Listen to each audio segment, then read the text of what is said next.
guys, this is Yoda. So today the disc belt came out.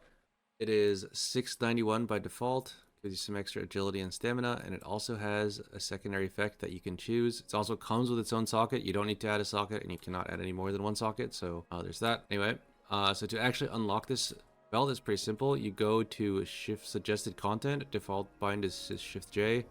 There'll be a quest here to do overcharge delves. You just pick it up, and then you go do delves.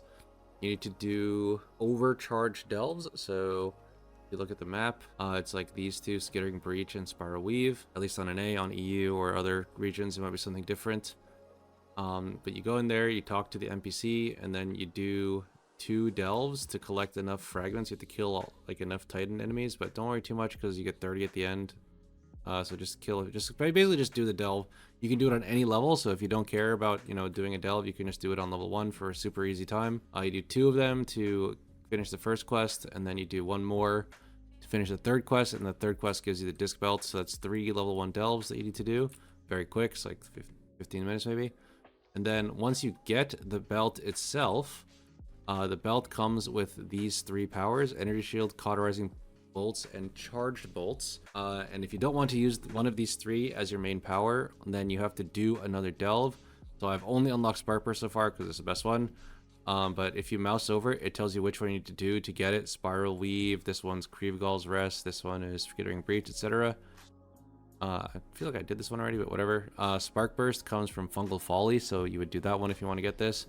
As for which power is actually the best, so for VDH and keys, it is almost certainly going to be Spark Burst. For some reason, the balancing of these secondary effects is just way off. So there's 4 of them that give different secondaries. Like this one gives you haste, Critical Chain gives you crit. I think Electric Current is the mastery one, and Static Charge is the verse one. But they all have like some different weird gimmick to how they give you the stats. Like the Critical Chain one is like crits in a row, and this one is just a random proc.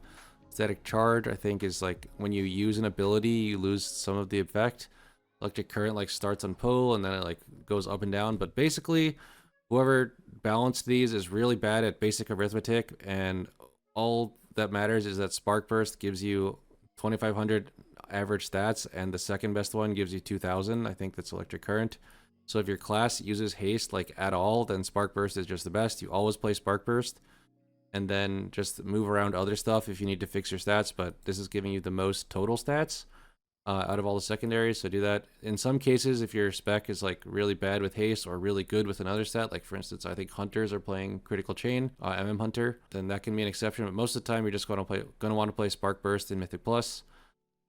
In pure single target, Charged Bolts can be better. However, in most key scenarios, in my opinion, this is not worth, because a lot of the time, especially with the newer routes, you're going to be pulling trash on a boss. Since this hits a random enemy, anytime you pull like 4 enemies with the boss, basically it only has a 20% chance to actually hit the boss, and it has an 80% chance to be completely wasted. So Charged Bolts is not very good in keys. In raid, is probably playable, but I wouldn't run it in keys. The tuning around these things may change. Like, I feel like it's just such an oversight that one of the stat procs is just way better than all the other ones, and also the verse one is just way worse than all the other ones. It's like 1400 average stats, whereas the haste one is like 2500.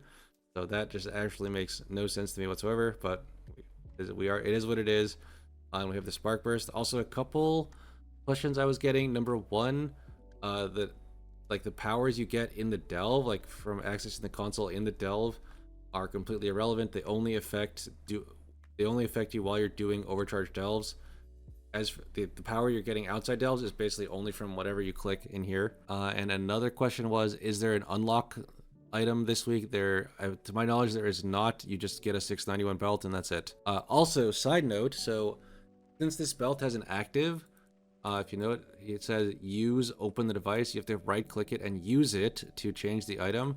That also means that anything you were using your belt for before, anything that had your belt as an active, for instance, Belt Knock from BFA, Nitro Boost belt, which is very useful for a lot of tanks, is not usable with this belt, which is actually an indirect massive nerf, in my opinion, to Prot Warrior and Blood Decay.